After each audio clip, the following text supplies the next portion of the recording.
फिर सोचना Never. How the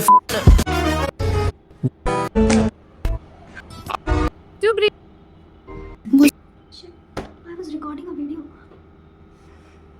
क्या आपके साथ भी ऐसा होता है? नॉट दैट मच सिवियर कि आप कोई वीडियो रिकॉर्ड कर रहे हो, आप स्क्रॉलिंग में खो जाए, but most of the time mind fogging, यानी कि आप फ़ोन खोलते हो किसी और काम के लिए, बट वो काम तो नहीं हो पाता, और फिर 2 घंटे बाद स्क्रॉल करने के बाद जब दोबारा फ़ोन रख दो, फिर याद आता है शिट भाई, वो काम तो किया ही नहीं जिसको जो भेजना था, जो इम्पोर्टेंट डॉक्यूमेंट किसी को भेजना था या कोई काम. Average brain attention span time of human is 8 second and this is less than goldfish जिसका 9 seconds होता है. गोल्डफिश से क्यों कंपेयर करते हैं पता है? क्योंकि हिस्टोरिकली आज तक का जितना डेटा है, गोल्डफिश का सबसे कम अटेंशन स्पैन टाइम होता है और हम लोगों का उससे भी कम होता जा रहा है. Seriously. So in today's video, we will discuss how endless scrolling is secretly damaging our brain and how to escape from it. Let me give you a scenario. One of my known her name is Riya. Consider, okay. तो वो हैदराबाद में रहती है and she is like 19 years old. Very smart girl, but night owl है and just reel lover. सुबह उठते ही reel, रात में सोने से पहले रील, खाते टाइम रील, कुछ भी वॉकिंग भी कर रही है तो भी रील, पूरे टाइम ये सब चलता रहता है उसका. एंड कुछ टाइम बाद उसे ऐसा रियलाइज होने लगा कि like she is not able to concentrate even for the most important exams, जैसे कोई भी असाइनमेंट या कॉलेज टेस्ट भी है तो वो बिल्कुल भी कंसंट्रेट नहीं कर पा रही है एंड उसकी मेमोरी लॉस हो रही है. मतलब 2 मिनट पहले जो चीज़ पढ़ी है उसको वो रिकॉल नहीं कर पा रही है. सो वो एक डॉक्टर के पास गई and he says this is nothing but a scrolling induced attention breakdown. यानी कि इतना स्क्रॉल किया है इस लड़की ने, इसके दिमाग की अटेंशन एकदम बैंड बज चुकी है इसकी. तो ये सारी चीज़ें जो हैं ब्रेन को इस लेवल पर इफेक्ट कर रही हैं कि लाइफ में आपको बहुत जो भी इम्पोर्टेंट गोल भी अचीव करना है तो वो आप नहीं कर पा रहे हैं. Let me give you a very simple चीज़ कि देखो, तुम्हारे बॉडी में सबसे इम्पोर्टेंट ऑर्गन है तुम्हारा ब्रेन. पूरी बॉडी वो कंट्रोल करता है, ओके. एंड जब वही नहीं चल पा रहा है, वही जो तुम्हारी लाइफ में सबसे ज़्यादा इम्पोर्टेंट चीज़ है उनको लेने में, उनको अचीव करने में तुम्हारी हेल्प नहीं कर पा रहा है, so what's the point of living? क्या फ़ायदा है फिर तुम्हारे जिंदा रहने का? Seriously. So now I will tell you the science behind this whole shit and the scientific effects of the scrolling on our brain. So there are majorly 3 to 4 symptoms if you are reel addict and like scrolling addict. So firstly, you will be so much aggressive, impatient and zero deep focus. तुम respond करने की जगह react करोगे. If you check your screen time, you know कि तुम्हारा screen time बहुत ज़्यादा है एंड मोस्टली उसमें से तुम स्क्रॉल ही कर रहे हो. तुम्हें खुद फील होगा कि भाई बहुत एंग्जाइटी सी होती रहती है पूरे टाइम, कुछ करने का मन नहीं करता. क्योंकि देखो, अब मैं तुम्हें इसके पीछे का रीज़न बताती हूँ. ब्रेन जो है वो डोपामिन स्पाइक की वजह से इतना एडिक्ट हो जाता है कि जो बोरिंग काम होते हैं वो आपको करने का मन ही नहीं करता. हर 5 सेकंड में उसको, ब्रेन को एक डोपामिन स्पाइक मिलती है.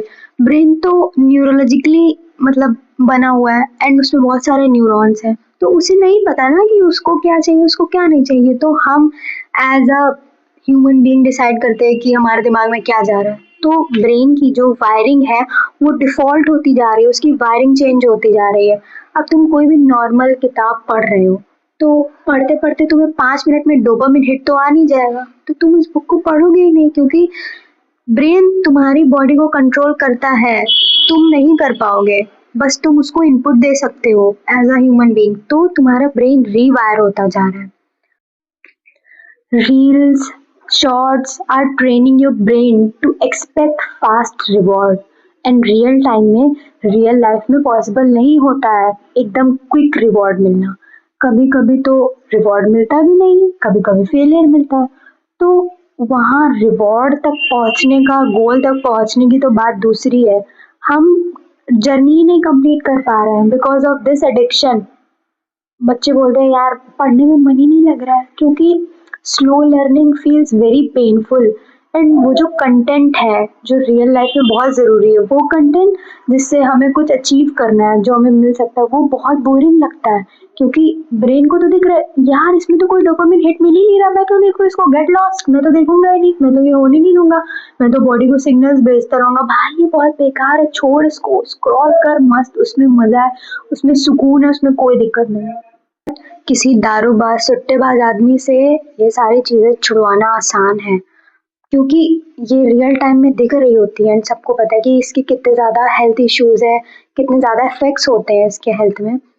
बट रील एडिक्शन ये तो बहुत ही मतलब स्लो पॉइजन की तरह है, बहुत सारे लोगों को पता ही नहीं है इसके रियल टाइम इश्यूज क्या होते हैं। So now I will tell you इसके real time effects. Digital vertigo, it means कि रील जो है हमारे दिमाग को बहुत फास्ट पेस्ट कर देती है, इसीलिए हमें जो विजुअल्स होते हैं उन्हें बहुत ज़्यादा फास्ट मूविंग ऑब्जेक्ट्स की तरह देखने की आदत पड़ जाती है। इसीलिए हमें जब नॉर्मल हम दुनिया में देखते हैं तो हमें लगता है सब बहुत धीरे धीरे चल रहा है। एंड सेकेंड इज, आपने कभी नोटिस किया होगा अपना ऐसे फ़ोन उठाते हो, किसी को कुछ इंपॉर्टेंट चीज़ भेजनी है एंड खोला, फिर एक नोटिफिकेशन आई, फिर हम उसमें रील स्क्रॉल करते गए, फिर किसी दूसरे ऐप की नोटिफिकेशन आ गई, हम उसमें स्क्रॉलिंग में लग गए एंड करते करते कब 2 घंटे बीत गए हमें पता भी नहीं लगा। फिर हमें याद आता है अरे मुझे तो उसको वो भेजना था, मुझे तो उसको वो कॉन्टेक्ट ट्रांसफर करना था, मुझे तो उसको वो डॉक्यूमेंट भेजना था, मैं तो भूल ही गई। This is called mental fogginess, second issue. And third is sleep destruction. While sleeping, if you are scrolling, then your melatonin hormone will get decreased and you will not able to sleep properly, because melatonin एक type का hormone होता है जो कि तब release होता है जब अंधेरा होता है, जब आपकी आंखों में कोई रोशनी नहीं जा रही होती है, and it helps in improving your sleep cycle for deep sleep. But हम तो सोने से पहले स्क्रॉल करते हैं, तो कहाँ से हमारी स्लीप साइकिल अच्छी होगी। एंड नाउ लिसन, एज्यूम कि तुमने 30 मिनट स्क्रॉल किया, उसमें से 200-300 रील तुमने स्क्रॉल की और उसके छोटी छोटी स्टोरीज तुम्हारे ब्रेन में डंप हुई। अब ब्रेन को समझ में नहीं आ रहा है इसको स्टोर किस तरह से करना है, क्योंकि कोई इमोशनल प्रायोरिटी तो उसको मिल ही नहीं रही कि दुख वाली, खुश वाली, एक्साइटेड वाली। तो ब्रेन क्या करता है, कुछ भी स्टोरी नहीं करता, हर स्वाइप के साथ ब्रेन को एक सिग्नल जाता है कि कोई मतलब नहीं है, यूजलेस इन्फॉर्मेशन, इसके लिए मेमोरी बनाने की कोई ज़रूरत नहीं। अब लॉन्ग टर्म में क्या होता है कि जब स्टूडेंट्स पढ़ रहे होते हैं, कोई पढ़ाई कर रहा होता है, तो ब्रेन में मेमोरी बनती ही नहीं है, लॉन्ग टर्म मेमोरी क्रिएशन ही रुक जाता है। And now we will discuss how to get rid of this shit. देखो रूल्स बहुत सारे हैं, फ़ोन डेड जोन, खाना खाते टाइम फ़ोन मत लेके जाओ, वहाँ फ़ोन दूर रख दो, ये कर दो वो कर दो। तुम्हें भी पता है कि तुम कितने ऑनेस्ट हो खुद के साथ, तुमने फ़ोन में 50 तरीके की ऐप लॉक ये सब लगा भी देगा, तुम्हारा स्क्रॉल करने का मन होगा, तुम सब हटा के स्क्रॉल करोगे, तुम्हें पता है कि तुम खुद के साथ कितने ऑनेस्ट हो। सो सबसे इम्पोर्टेंट है कि कोई ऐसा काम ढूंढो या तुम्हें जो बहुत पसंद हो, जो कि प्रोडक्टिव भी हो और जिससे तुम्हें इन फ्यूचर फ़ायदा मिल सके।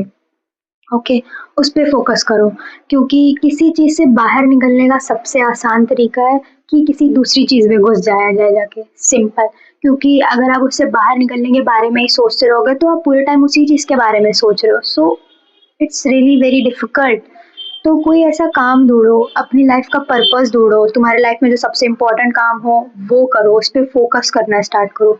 इनिशियल लेवल पर बहुत परफेक्शन के पीछे मत भागो कि एकदम ही परफेक्ट होना चाहिए। मेरे साथ होता है, मैं कोई भी काम करती हूँ, परफेक्ट नहीं हो रहा होता है, मैं छोड़ देती हूँ, फिर ब्रेन एकदम ऐसा हो जाता है कि ठीक है भाई स्क्रॉल करने दो, वही सही है, स्क्रॉल कर लेते हैं फिर तो सब सही हो जाएगा। तो बहुत ज़्यादा परफेक्शन के पीछे मत भागो। इनिशियल्स बहुत डिफ़िकल्ट होती है किसी भी चीज़ को एक स्मूथ फ्लो में लाने में, बट धीरे धीरे वो चीज़ें बेटर होती हैं। सो ये सारे चीज़ें भी अप्लाई कर सकते हो, स्क्रीन टाइम, वो ऐप लॉक, वो सारी जो चीज़ें होती हैं तुम्हें पता ही होगा। बट ऑनेस्टली अपने साथ ऑनेस्ट रहना है तो यही है कि अपने लाइफ का वाई फाइंड करो एंड डू। अगर तुम्हें कोई पर्पस नहीं भी पता है तो इतना पर्पस दिमाग में रखो कि तुम्हें अपनी लाइफ अच्छी बनानी है, इन फ्यूचर तुम अपने लिए इंडिपेंडेंट हो, रह सको, जो चाहो वो खरीद सको, जो चाहो वो खा सको, जैसे जीना चाहते हो वैसा जी सको। ये एक पर्पस ऑफ लाइफ है। Okay, bye, thank you.